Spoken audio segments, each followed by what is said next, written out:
Oh no, inflation is only temporary. Oh no, it's only transitory. And look at the crap that they've been selling for over a year and a half.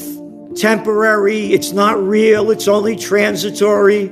And then we have Janet Yellen, who back in April of 2021 said, no, this inflation isn't real. Now she's saying the recession isn't real. So if they're spewing out the same garbage, we should swallow it. Because after all, they've been totally wrong before, so they must be right now.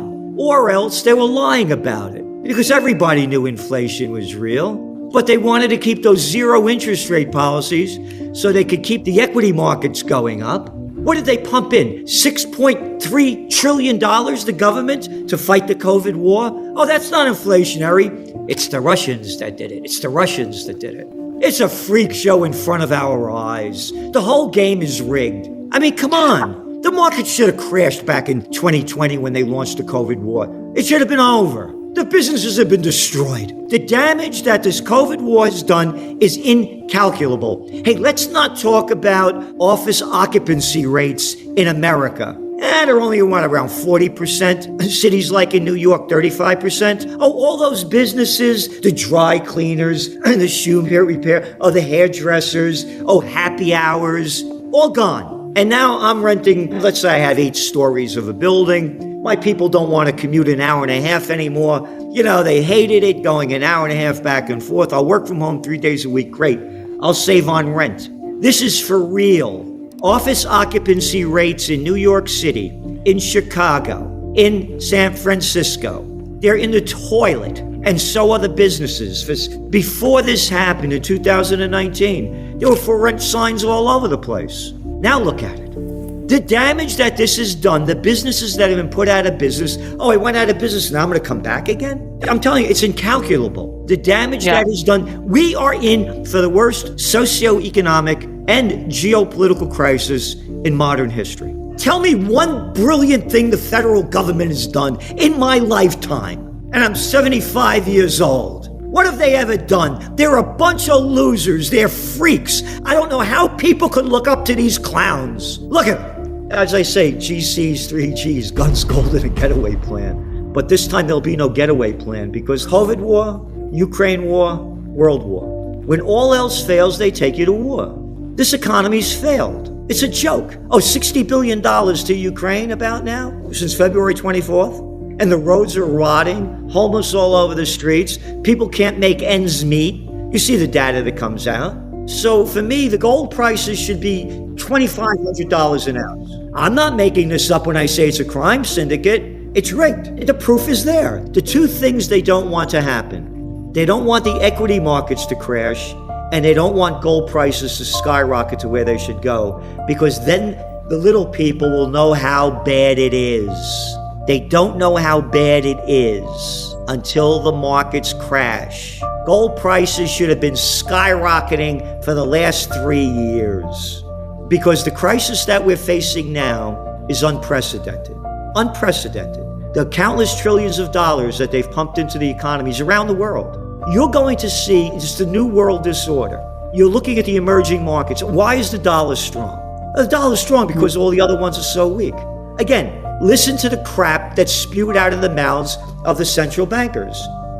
And now the European Union aggressively raised interest rates from minus 0.50 basis points to 0 interest rates.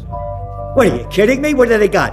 An 8.6% inflation rate? And the IMF I mentioned before? If you borrow money from the IMF, they tell you to raise your interest rates 1% above inflation, which means that our interest rates should be, 10.1%? Europe should be 9.6%. Look at the data coming out of Germany. The biggest, richest country, down, everything down, everything down.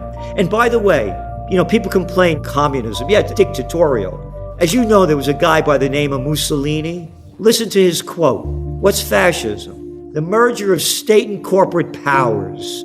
Got it? We're going to buy corporate bonds, junk bonds. You're just a piece of garbage. You could go to, we don't care what happens to you. Hey, you're too big to fail. It's fascism by the definition of Mussolini. Not mine, his. They're in total control. They're in total control. A story just came out this last Monday in the Wall Street Journal about a gambling deal done in North Carolina, South Carolina, and how everybody's involved, in the politicians, daughters, sons, husbands, whatever, behind the scenes and making money on the deal. Again, it's a crime syndicate that people call a government. My business is to look ahead, and I see the future, and it's hell on earth. World War II is an ancient history. I own 3 of the most historic buildings in America because when I came back from Berlin, and I said, how could that? Berlin was grander than Paris before it was bombed out. Why didn't the people stop it? Oh, isn't Dresden a lovely place? And now they're ramping up this war. World War III has begun. It's not a proxy war. We're at war. America's sending, and NATO sending these billions and billions of dollars of weapons to keep bloodying the killing field, not a peep about peace. And so what I'm saying is they're going to say World War III began when there's going to be a nuclear something or a false flag event. Just like the crap they teach us when we're kids. World War I began when they assassinated the Archduke Ferdinand in Sarajevo. What's an Archduke? What's a Sarajevo? You mean nothing was going on before that? Oh, no. Oh, and World War II began when the Japanese bombed Pearl Harbor. All right? It's begun. You hear the hatred being spewed out every day. When I was a kid, they had us hiding under a desk in case an atom bomb went off, dropped by the Russians. It's the military-industrial complex that Eisenhower warned us about. And to illustrate the idiocy, Pelosi might go to Taiwan. They're doing air raid drills in Taiwan with people kneeling down and putting their hands over their head. You can see the pictures. And 3 weeks ago, they ran a duck and cover drill in New York City, where this woman comes out and said, okay, a nuclear explosion has happened. Now, don't get excited. I'm going to tell you what to do. Here are the 3 steps. I'm not making this up. We've been going after the emergency management group over there that put this together. We put in the complaints. They refuse to tell us how much this commercial cost. They refuse to tell us that we want the scientific data of the 3 steps. They won't give us anything. They're making this crap up. This town where I am is dead. It's dead at night. It was the liveliest place. People from New York City flooded up here, one place after another, going out of business. So everything is dead. They've sucked the joy out of life in so many ways. So on that level, I'm sad. And particularly, I see young people. It's a whole different world. And this is unprecedented. And like that, everything changed. In the United States, the average office occupancy rate, 32%. So what's going to happen to the commercial real estate sector? I mean, before, you were allowed to go back and forth. You remember what New York used to look like in 2019. There were 4 rent signs all over 5th Avenue, Madison Avenue, down the West Village for rent, for rent, for rent, for rent. Now you see, this isn't coming back. Oh, remember when this all began back in 2020? Oh, it'll come back. It's not coming back. Yeah, the numbers are all there. You're looking, I was just reading some stuff coming out about how many, the poverty rate going up. It's off the charts, and it just keeps getting worse. So the bigs are getting bigger. The business is dead.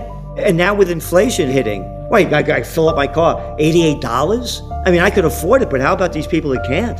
What they've done to this country, this is terrible. And if we don't have a new movement, we're going to go down hard. Yeah. And that's why you're going to see the office occupancy rate continue to go down. This is going to be the biggest real estate crisis ever documented in modern history. And again, it's the new world. Part of it makes a lot of sense. I mean, here we are, we're Zoomed together. So it's a different world now. It's a fake bounce. It's the Biden bounce, and it's the same thing around the world. They're dumping in all this cheap money, printed on nothing and backed by nothing, and artificially blowing it up. For the average person, the inflation is killing them. Rents. They can't afford to buy houses, they're renting. Oh, what's happening? Again, the bigs, the Blackstones, the other ones buying up homes and renting them out. So what this is going to do, and it's done, it's made the bigs bigger and everybody else poorer. The numbers are there. The billionaires got $8 trillion richer. But here's the deal. They're lying about it. They're lying about it because, first of all, the inflation numbers are rigged. We're talking about housing prices, whether they've gone up like 18% in a year, or housing prices aren't put into the CPI.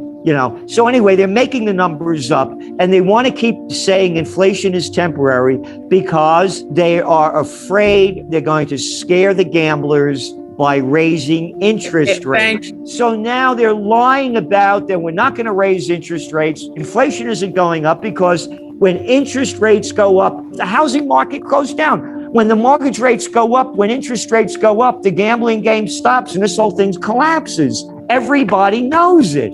So the implications of this are going to be far-reaching. But again, when all else fails, they take you to war.